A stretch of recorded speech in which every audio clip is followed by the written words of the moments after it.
Welcome to our webinar series for NAPED. We have over 50 people registered, and right now the list shows that 28 are logged on this morning. So if you're sitting with more than one person at your desk, could you add them in the chat and send their names to me so that I'm sure that and if we don't, we can wait a minute or two to make sure that people log on. If you haven't worked or seen a webinar before, you have the opportunity to send a chat or a note in a box to participants on the call, everyone listening, or directly to me as the presenter. So if you use the chat on the right to indicate if you're alone or if you're with another person or people and indicate who that is. So we'll take that.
Okay, people that have just signed on, if you're sitting at your computer with a group of folks, would you use those people that are sitting with you and send that to me in the chat? And so that everybody can respond.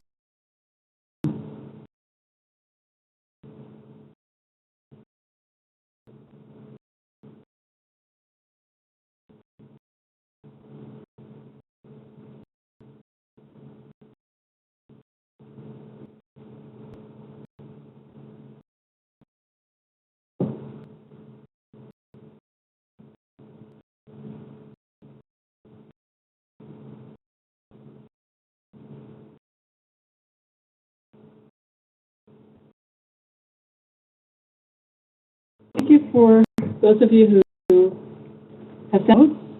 At this time, let's begin. This webinar will be recorded for later viewing, so just so we know that.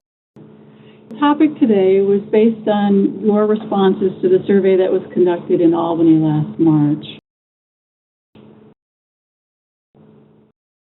Haddock, I'm here on campus at Cornell University, Senior Extension Associate working with both FNEP and SNAP-Ed. Information is there, and it's also listed at the end of our presentation. Today is working with you. And objectives that I hope to accomplish by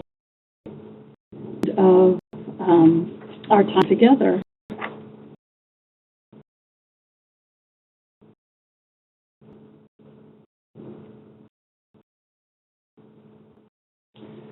In working with youth, the work that we do or the strategies and study of working with youth under this umbrella term called youth development. You have heard it used before relative to what we do with 4-H. Many of the concepts and strategies have been pioneered by 4-H. So much of what I do and what I talk about today will be referenced. And need those references and background information if you have me to send it to you. So youth development is a process that prepares a young person to meet the challenges of adolescence and adulthood. Put a different way, it's a process of helping a young person achieve his or her full potential as they grow into adulthood. So our context with youth is informed in the community. Most of our groups are conducted in after-school settings, in some programs, or other informal situations outside the classroom. The purposes of what we're talking about today, we're going to be talking about informal education versus a classroom style. So when we use that term informal education, it does not imply that we're not planning and that we're not strategizing. The planning that goes into working with youth, planning is just as important with youth as it would be with adults, but it's less structured and less formal. The setting and the atmosphere is more informal. Youth development, we think about cooperatively driven experiences versus teacher-driven experiences. And so this is similar to what we've talked about in working with adults or have talked about, that we want to engage youth in formulating topics that we want to cover or getting their opinion about what's most important for them to cover. The work that we want to promote would be experiential versus lecture style. So we have lots of experiences and examples of experiential learning that we've done with adults, getting them engaged in cooking and food prep. The same would be important for youth. The critical thing here is that we're not just throwing activities to keep youth busy. We want it to be meaningful, and we'll talk about that in just a minute. 4 key ingredients that I'd like to talk about this morning that make our youth work successful. So think about what we do in the field and what we want to do. I think these are critical points to keep in mind and to ask yourself, are we addressing what we stress? Are we meeting the needs we should meet? Are we doing things we think are for youth, and we do with our environment to make it more engaging and supporting of what we want to do. Developmental stage. Key here to us as educators, we need to know what to expect for certain ages. We assume that we know the difference in how we act, depending on whether they're a teacher or it's important, excuse me. We need to hear their needs and what it means not to meet their needs. And one of the challenges of working with youth is control of the group and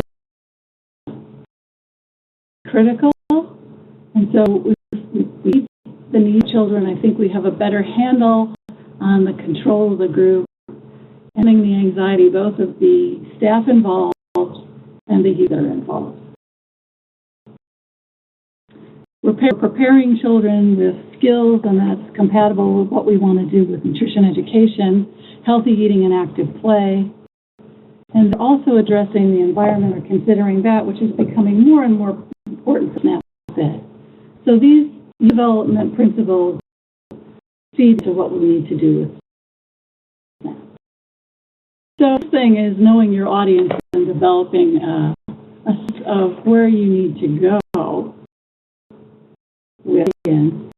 And our audience can be anything from preschoolers who are dependent on their parents or other influential adults to make decisions or guide them in very significant ways, all to kids who are well on their way to becoming independent, using their food resources if they have them, making decisions outside the household, being leaders in their community or in their school. So we have a challenge in a wide variety of skills, experiences, and strengths. Stages and stages. Physical growth,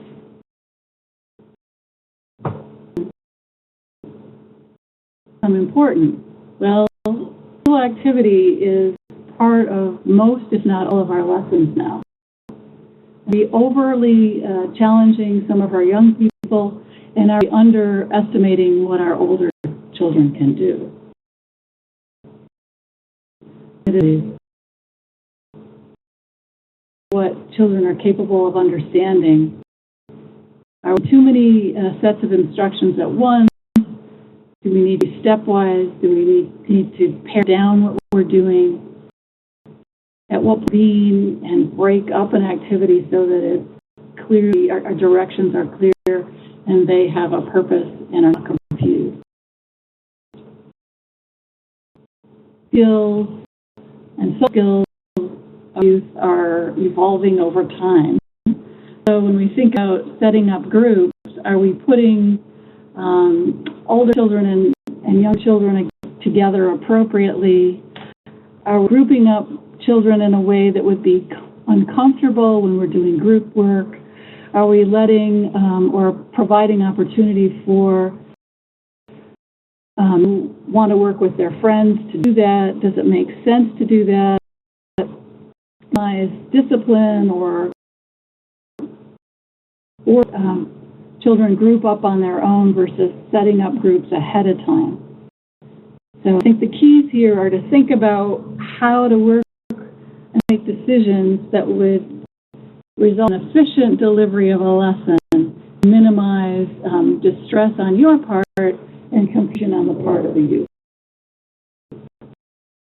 A little bit of time to look at specific age stages, and I've chosen a couple of ages just because I think it puts drama into the difference. So we have age 7 and 7-year-olds. A suggestion of what 7-year-olds might be like, and it's characteristic. 7-year-olds, the first or second graders, really are sincere. We have a sincere little boy. They tend to work hard at everything they do. They need private time to organize or manage their thoughts and feelings. But at the same time, they're good at things out. They enjoy hands-on activities and exploration. So it's an interesting combination of traits that we need to think about. Beginning to get control, but not coordinated or is physically able as older kids. So if any of you have watched a T-ball game, you know that. They're sure to play organized games, be on a team. Physically, they're not quite there yet. Their hand-eye coordination is not quite there yet. So anything that we would do, any little activity that we would do or add to something that we ramp up physical activity around, appropriately targeted and consider their skills.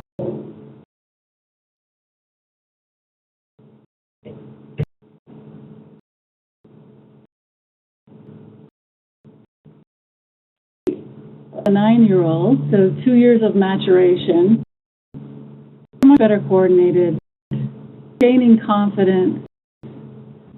There were fairness, but in a characteristic and the general description. 9-year-olds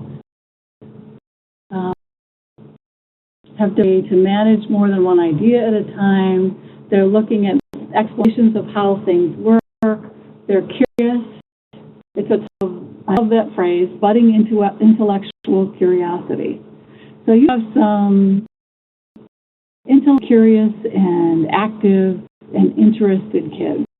This is prime time for them, I believe. And we prepared when we get a group of 9-year-olds together to keep them on task, keep them interested, keep them being, keep them in question.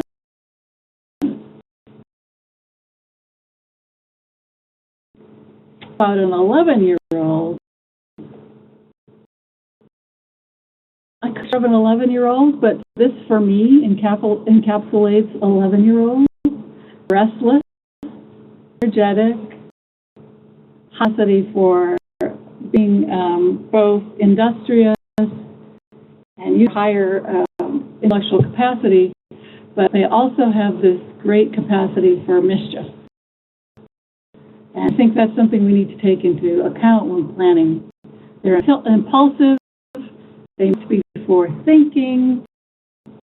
Like 7-year-olds, I think this characteristic on the left side, friendliness might give way to awkward and sometimes rude behavior. And so, the eye of the beholder, rambunctious kids might be considered rude by some folk. I just think they're acting out their energy and contain.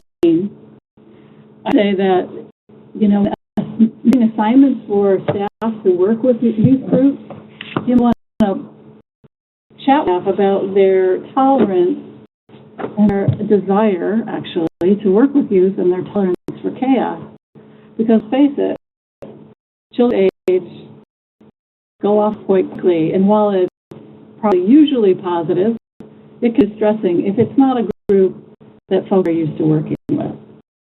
So I would patience and practice are a premium when working with children age. And so a cute schematic of comparing younger children, 8 and 10-year-olds, with an older group of children, 11 and 12-year-olds. And just those key things about younger children. They like to be busy, and they like to work on projects, but they certainly get messy. They're focused, which makes them impatient. They're really awkward, we talked about that. But they also want adult praise, and they might want more adult involvement with older children. Our older grade school kids, they need physical challenge. They like trying new things. They're faster than you might consider. Girls maturing faster than boys, and that could interest into work group. As it's here, they like to work with same-sex groups, but they also like to imitate older kids. So on some level, the influence of older children. Another thing to keep in mind. So we can see that even the small 4-year time span, we have very different likes and dislikes, very characteristics to deal with.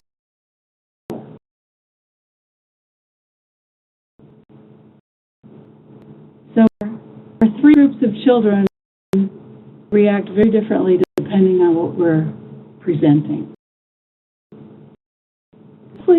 I just contrast that with a 13-year-old, a teacher, teens and beyond. Energy, science, matchment levels between girls and boys. Very appearance and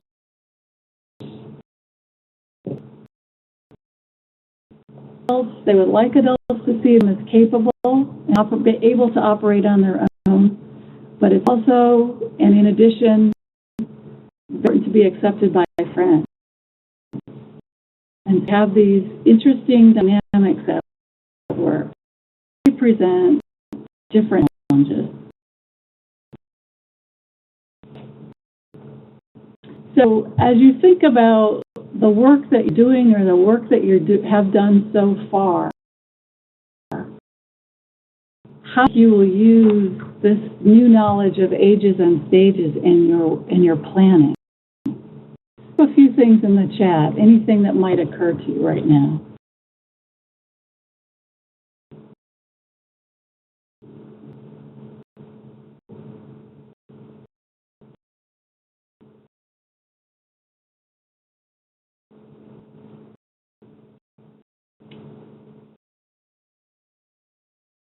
A few things privately. If you want to send comments directly to all participants, I think that would be great.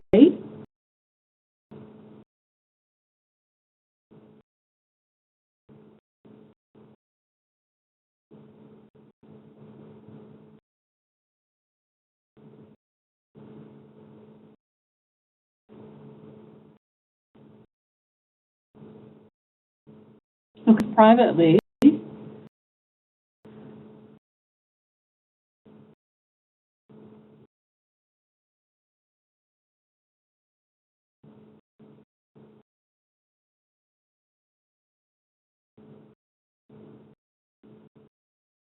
Some that are quite helpful. The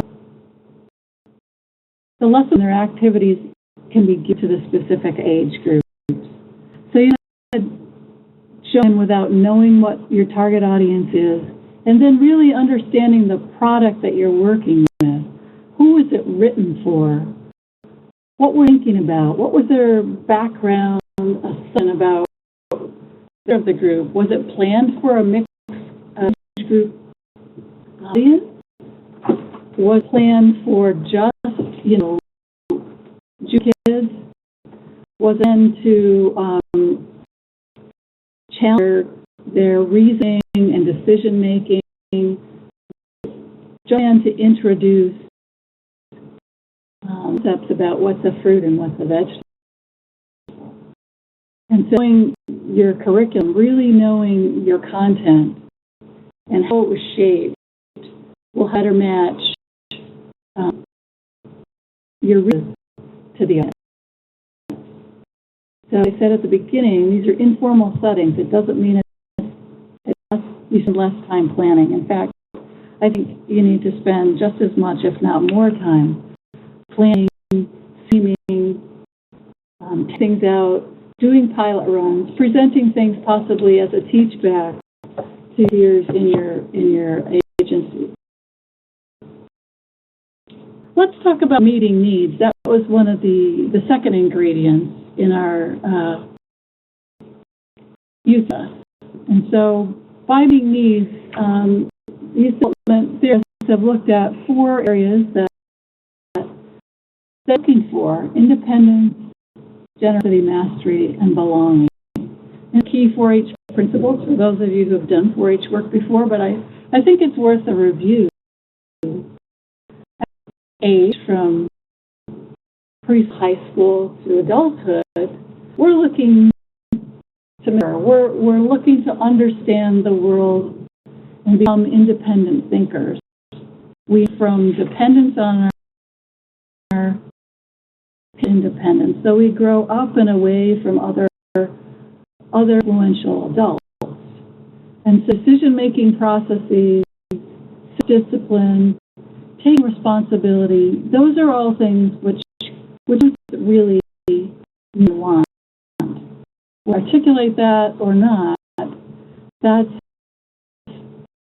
part dependent individual, becoming an individual that we grow this way.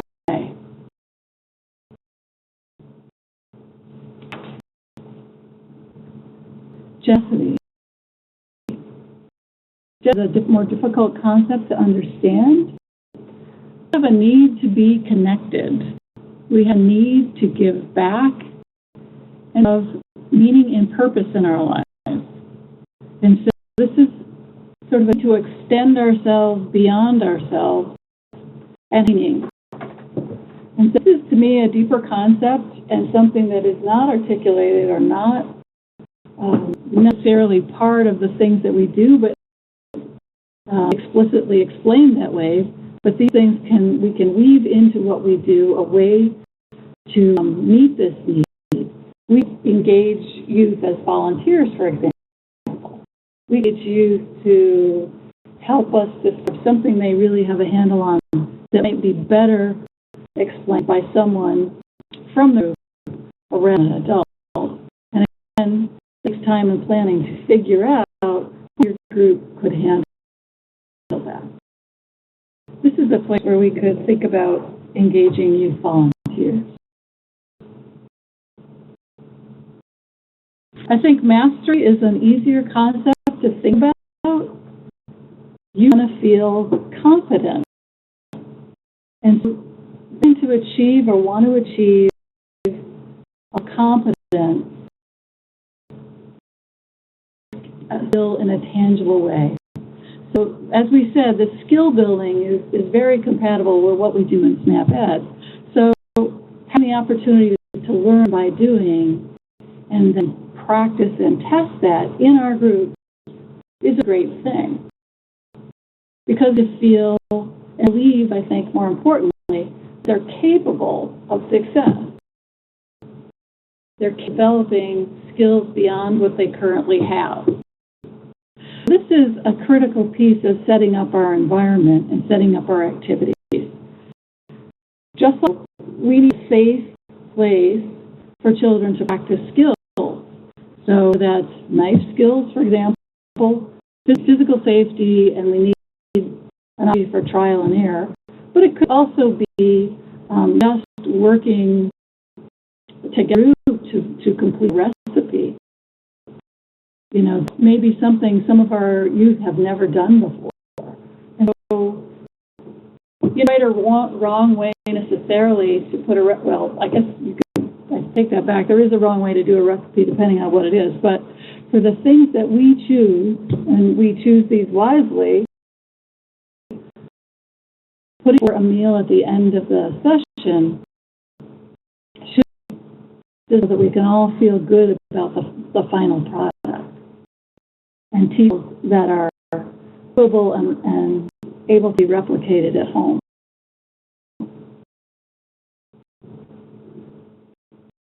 And belonging.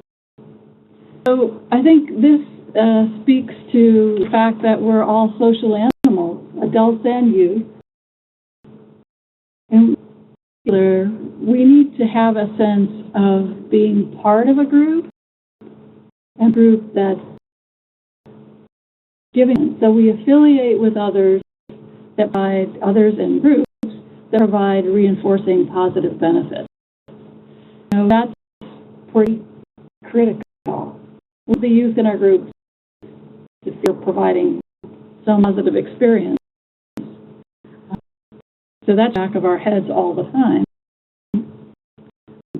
But this belonging need is what drives us, whether we are conscious of it or not. The belonging for youth, and this is out of youth development, could be the single most powerful ingredient we add to our children and youth. And so we should be mindful that belonging drivers behind gang membership. Gang might provide positive personal benefits, but negative social outcomes. But the belong is satisfied by being part of a group. And so I think we need to pay attention to this belonging concept for youth and young adults. And that, you know, belonging to a nutrition group or a cooking group might be the first that our youth have identified with in a very positive way. Positive effects. So, you know, I would ask you now before we move on, are these needs being addressed in the groups that you're currently running? That among yourselves at your sites, but please type in and send to the chat some of those ways that are including these concepts.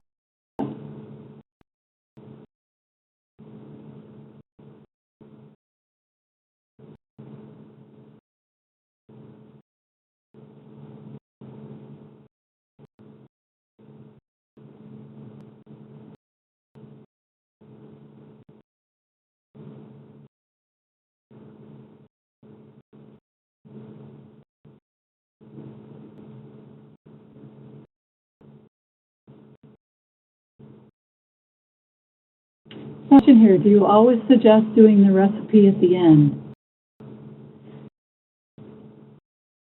Any question that says, do you always, I would say probably always is no. I probably always would not do that.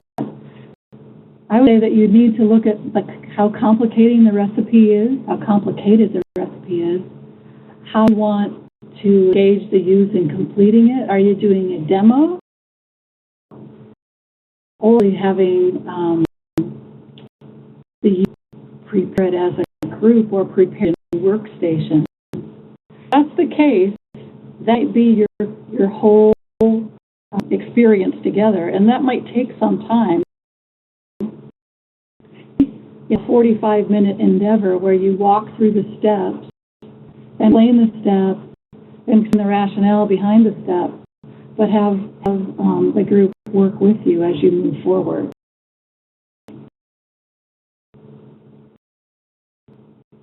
So that has another suggestion. In working with high school kids, they have ideas, they've had some experience, you can engage them in choosing recipes and look towards the future about what they might want to try.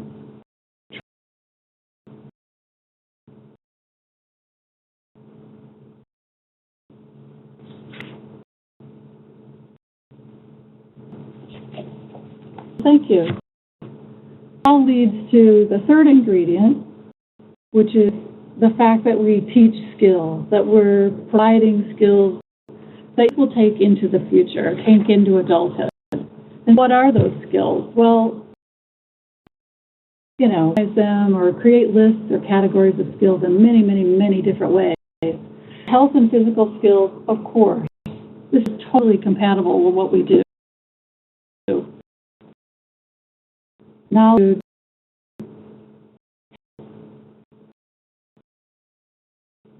couldn't be more perfect. Personal social skills, working together, cooking together, eating together. Eating together is a social experience. Maybe the eating experience at home is not what you would in a group. And so setting a table, having a table setting, knowing how to set a table, that might be new for some of our people. It's a social experience. Cognitive creative skills, we've talked about that. Content, age-appropriate content, and skill level that's appropriate. Skills, food prep or food service could be someone's future job, so you never know when you're inspiring someone to take further interest or deeper interest in what we're doing. And citizenship, thinking about their community, their background, their heritage, understanding and appreciating others' community, ethnic, cultural heritage is also part of what we can do and add to our youth groups. And there's going to be ethical involved in the contribution to the broader good. And those are concepts that we can weave into what we're talking about when we take to farmers markets and do youth trips to farmers markets. What does it mean to be a farmer? What does it mean to stroll with bringing food into a market? What does a farmer have to do prep to get there so that you can buy food when you come? What's their life like? What is locally? Does that have ethical implications about the future of our planet? So there are so many things that we can weave into to be fun both for you and the youth you're working with. About experiential learning. We've talked about integrating activities. We deal with adults all the time. But with youth, it's a little bit different and maybe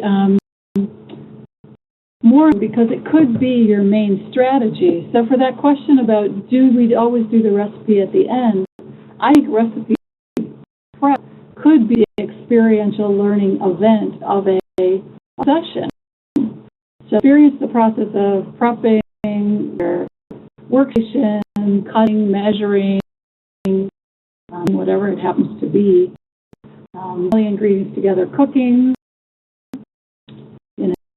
the two would be sharing the experience, sharing what you learned. What was it like? You know, just what did you learn about that? Why was it necessary? Discuss all the steps again.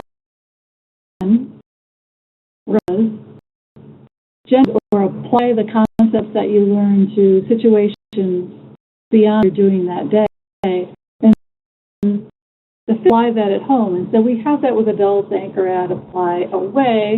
In this case, apply means apply it out in the universe when you similar situation that you can apply the skills and knowledge that you learned during this event. So the 5 steps on the outside are sort of the process, but you can think about it in your head in terms of similar scaled back process as do, reflect, and apply.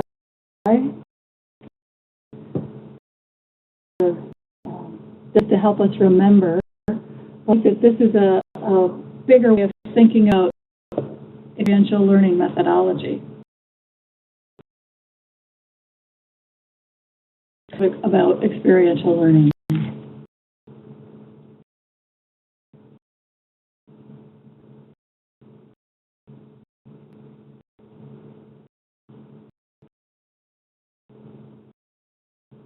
Good. And I'll move on to a brief mention behaviors and that are related to the skills that we want to impart. Of course, learned about eating more vegetables and fruits, replacing sweetened drinks with water and low-fat milk, eating fewer high-fat, high-sugar foods, self-serving, limiting, and more active behavior. Under to this audience. Briefly, this chart that shows the jump in percent of children that are overweight over our history here. I'm sure you've seen this before. We would expect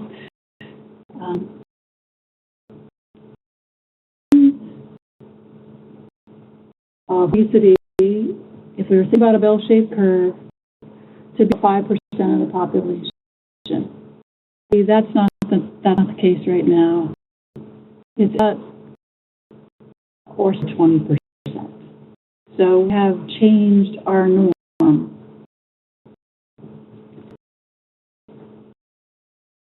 A brief slide about our physical activity goal. The amount of physical activity for youth is 60 minutes a day. Well, you know your environments, and that walking and biking to school has dramatically decreased. So I don't need to spend too much time on that, but I want to just show you this literally 2.5 minute YouTube that summarizes what we know and what we can share with other adults about childhood obesity, the reasons why we're concerned with all these youth development and youth presentation principles. There's me.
I will. This is the on this slide is the YouTube reference. I'll send that out to you when I send the evaluation. But I think there's some startling facts in there. Is there anything that surprised you in that?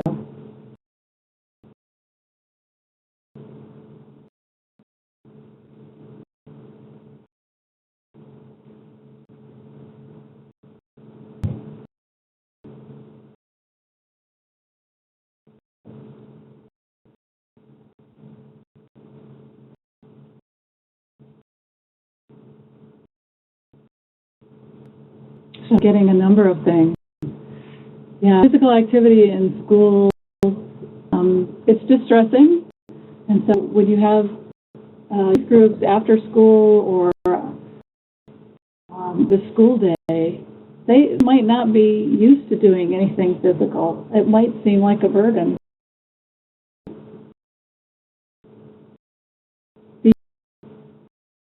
The children having a shorter lifespan, very upsetting. The recent research on the leveling off of childhood obesity in younger children is positive, but we still have children who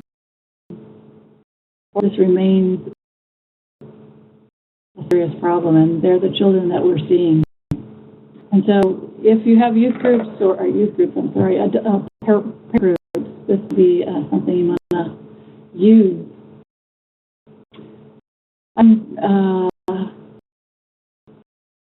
Data, this is the most recent CDC behavior surveillance data system. Would expect 5% in the extreme. College has been the state to lead the charge for physical activity at, between 20 and 25% of adults who are about or you've seen in the past. The center of the country leads the path for obesity with adults. It's true for children as well. And 25 and 30%. I would say that the norm has changed, and so what children are seeing in adults is different now than when you were children. The examples, the role models are heavier.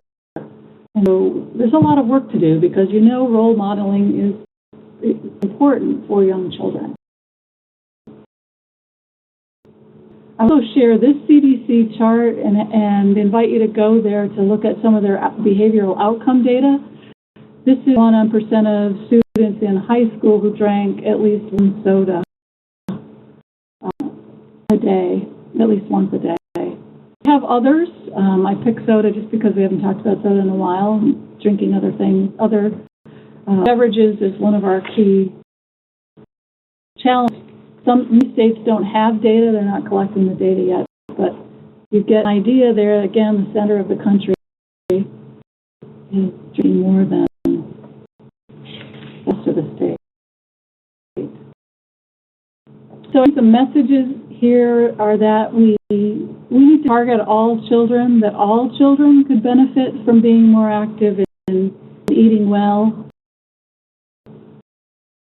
Important, not the weight. We didn't talk about BMI or weight based on age. I think that's really a non-starter. We know that if 5% of our minority children or 47% of our minority children are overweight or obese, we don't really need to talk about weight. We need to get on more important things like talking about being active, establishing good habits, and eating well, thinking about our food and physical activity.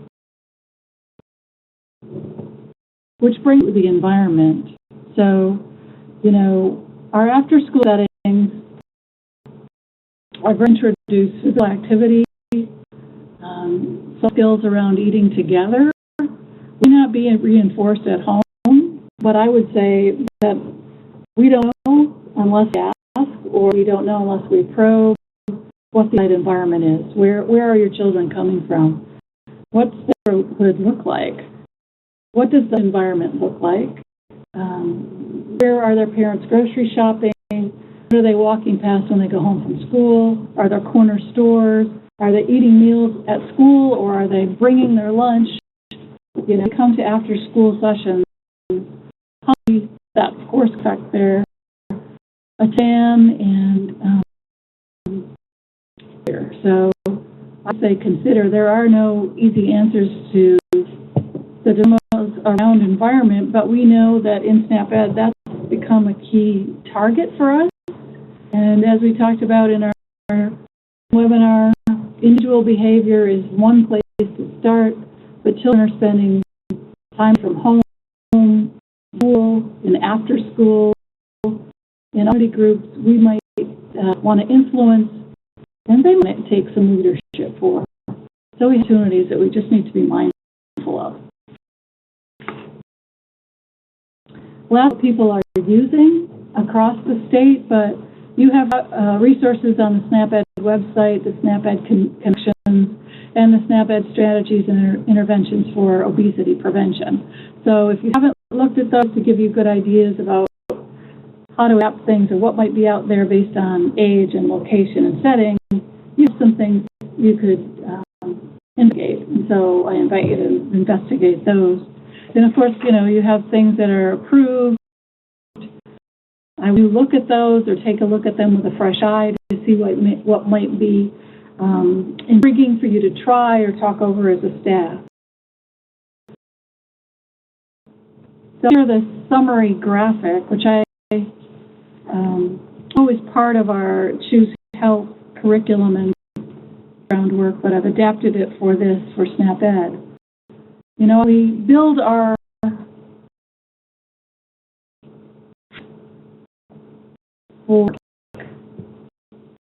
the developmental stage, the intellectual, physical, social, emotional. Where is the audience? Where are the youth that we're dealing with? Where do they on the developmental stage arena? What needs for mastery, belonging, development?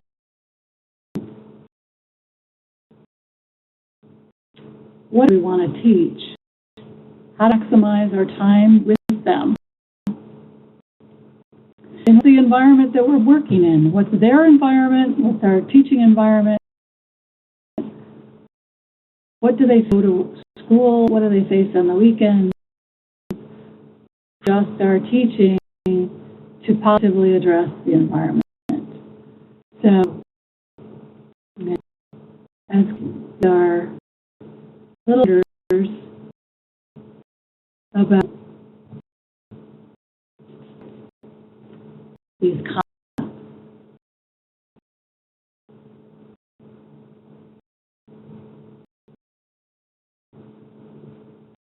Was helpful. The questions you might have at this point, we've covered a lot of ground.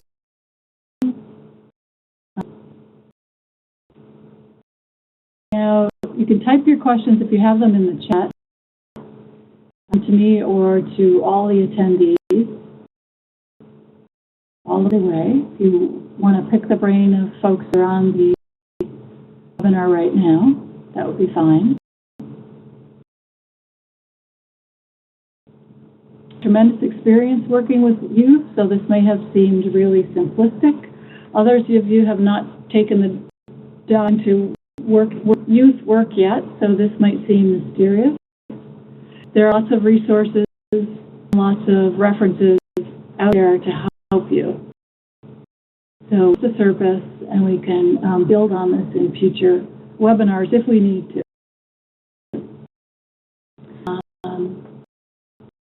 I will with my contact information. I'll send out the evaluation. I'd appreciate it if you sent the evaluation to the FNEC website and our students can collate the responses.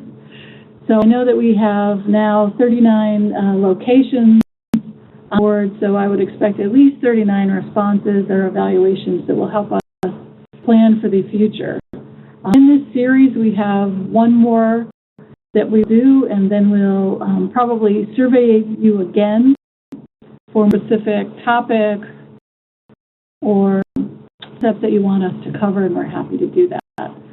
So unless, I will give another minute or two for questions.